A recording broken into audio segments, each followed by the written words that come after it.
गुरुमध्ये स्थितं विश्वं विश्वमध्ये स्थितौ गुरुः गुरुर्विश्वं न चान्योस्ति तस्मै श्री साई गुरवे नमः। श्री गुरुभ्यो नमः। श्री सच्चिदानंद समर्थ सद्गुरु साईनाथ महाराज की जय।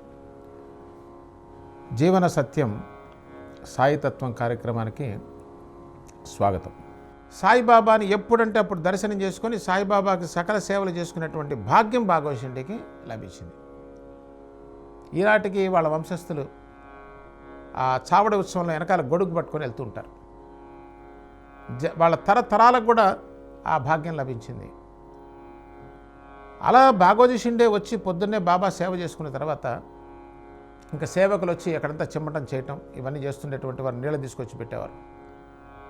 కొంత సమయం అయిన తర్వాత బాబా ఆ నిత్యకృత్యాలకి లేచేవారు। మొహం కాళ్ళు చేతులు కడుక్కునేవారు శుభ్రంగా। దాంట్లో రాస్తారు, ఎవరు రాశారు ఉపోద్ఘాతం అంటే కాకాసాహెబ్ దీక్షిత్ రాశాడు। ఎందుకంటే చాలా అద్భుతంగా ఉంటుంది అసలు సచ్చరిత్ర ఆఫ్ కోర్స్ అద్భుతంగా ఉంటుంది। ఆయన రాసిన ఒక 7-8 పేజీలు 10 పేజీలు రాసి ఉంటారు ఉపోద్ఘాతం। ఉపోద్ఘాతంలో మీకు సాయి బాబా కనిపిస్తారు। దీక్షిత్ అంటే ఒక ఆణిముత్యం, ఎందుకంటే ఆయన గొప్ప గురుభక్తుడండి దీక్షిత్, కాకాసాహెబ్ దీక్షిత్ మనందరికీ ఆదర్శప్రాయుడు। మహాత్ముని ఎలా చేరుకోవాలి, వారి దగ్గర ఎలా ఉండాలి అని మనకు నేర్పించినటువంటి ఒక గురువు దీక్షిత్, కాకాసాహెబ్ దీక్షిత్ మహానుభావుడు। ఆయన ఎంతో అందంగా రాశాడు ఉపోద్ఘాతం। ఉపోద్ఘాతం ఎప్పుడు చదివినా కూడా మనసు పులకరిస్తుంది, సాయిబాబా దర్శనం అవుతుంది। ఆ షిరిడి ఆ పరిసర ప్రాంతాలంతా కూడా మన కళ్ళకు కట్టినట్టుగా కనిపిస్తాయి। రాస్తున్నారు, బాబా లేచి వచ్చి ఆ నీళ్లను చాలా నీళ్లను ఉపయోగించారు, చక్కగా నాజూకుగా అని రాస్తారు ఒక మాట। అంటే చాలా వైనంగా అంటాం మనం, ఎట్లా అంటే అట్లా రఫ్గా కాకుండా చాలా నాజుగ్గా మొహం అంతా కడుక్కునేటువంటి వారు, ముఖం అంతా కూడా నీటితో ప్రక్షాళన చేసుకునేవారు। అంటే సన్యాసులు ఎప్పుడు కూడా మనలాగా బ్రష్ అవి పెట్టి చేయరండి, నోట్లో నీళ్లు పుక్కలించి ఉమ్మేస్తారు। ఇప్పుడు సన్యాసులు కూడా అంతే, అది ధర్మం, అట్లా చేయాలి। కాళ్ళు చేతులు శుభ్రంగా చాలా నీటిని ఉపయోగించి శుభ్రం చేసుకునేటువంటి వారు। అది అయిన తర్వాత బాబా భిక్షకి వెళ్ళేవారు। ఇది సాయిబాబా దినచర్య అండి, ఫిక్స్డ్, దీని లోపల ఏ చేంజ్ ఉండదు। భిక్షకి వెళ్ళి ఆ రొట్టెను తెచ్చుకునేవారు, కూర తెచ్చుకునేవారు, అల్పాహారం తీసుకునేవారు, అదంతా కూడా మిగిలింది ఆ కుండలో వేసేవారు। ఎవరైనా స్వేచ్ఛగా వచ్చి తీసుకోవచ్చు, అది మనుషులే కాదు ఎవరు జంతువులు కూడా వచ్చి తీసుకునేటువంటివి। ఆ అల్పాహారం అయిపోయిన తర్వాత సాయిబాబా లెండిబాగ్కి వెళ్ళేవారు। చాలా వైభవంగా జరిగేది ఆ లెండిబాగ్కి వెళ్ళటం కూడా। మనందరం చూస్తాం, సాయిబాబా లెండిబాగ్కి వెళ్తూ ఉన్న సందర్భంలో తీసిన ఒక ఫోటో అవైలబుల్ ఉందండి।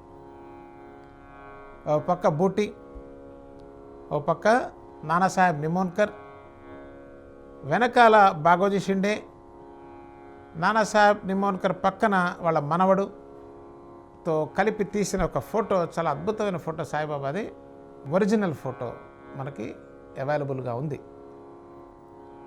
సాయిబాబా ఒరిజినల్ ఫొటోస్ చాలా కొద్దిగా ఉన్నాయండి, ఒక 10 లోపు ఉంటాయి అంతే, 10 కూడా ఉండవు। వాటిల్లో ఇదొక ఫోటో। అంటే మనం అప్పటి యొక్క ఇదంతా మనకు తెలిస్తే ఆనాడు సాయిబాబా ఎట్లా వెళ్ళేవారు, ఎట్లా ఉండేవారు, చాలా పొడగరి హైట్గా ఉండేవారు సాయిబాబా, బాగా బక్కపల్చగా ఉండేవారు। ఆయన వేసుకున్న కఫ్నీనే ఆయన సైజ్ అంతే, చాలా సన్నగా ఉండేవారు। చర్మం మేలిమి బంగారు ఛాయలో ఉండేది ఆయన చర్మం। బాబా కళ్ళు నీలి రంగులో ఉండేవి, మెరుస్తూ ఉండేవి సాయిబాబా కళ్ళు। ఏం సామాన్యుడా సాయిబాబా అంటే, ఆయన గొప్ప యోగేశ్వరేశ్వరుడు అండి, యోగ పురుషుడు ఆయన। ఆయన యొక్క శక్తి అంతా కూడా కళ్ళల్లో, ఎందుకంటే గురువులు ఆశీర్వదించేటప్పుడు రకరకాలుగా ఆశీర్వదిస్తారు। ఒకటి స్పర్శతో ఆశీర్వదిస్తారు, తల మీద చేయబెట్టడం ద్వారా ఆశీర్వదిస్తారు। దానివల్ల ఎంతో శక్తి, వారు సాక్షాత్తు వెలిగిపోయేటువంటి శక్తి స్వరూపం అండి సాయిబాబా అంటే।